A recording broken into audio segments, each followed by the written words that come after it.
Draw a short line from A to B. Place your compass point on A, reaching the letter B, and draw a small arc overhead. Repeat on the other side. Place your compass point on B and draw an arc from A up overhead. Point C can be found where the two arcs meet. Place your compass point on C and draw an arc as shown. Point D can be found where the two arcs intersect as shown. Place your point on D and draw an arc overhead which passes directly through point C. Draw a straight line from point E down to point A.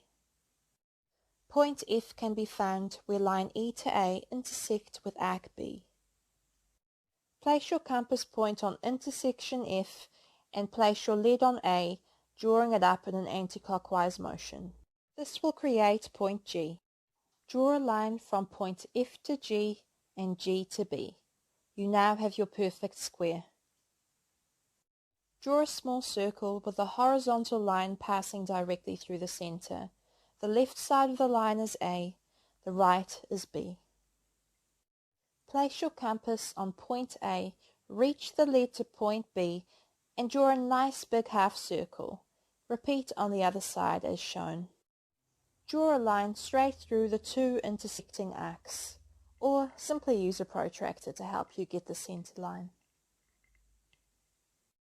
Connect each point within the circle.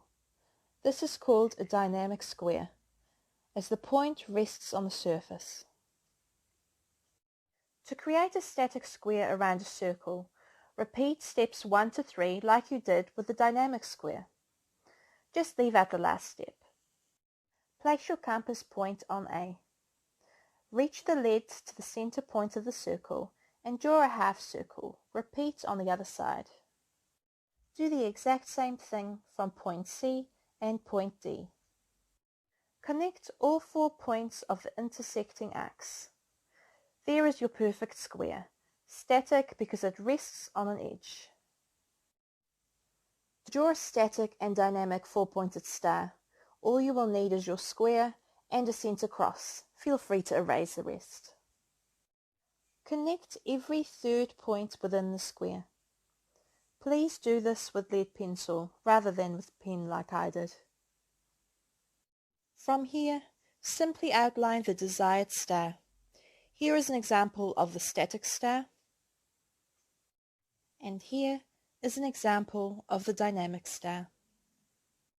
Thank you for watching.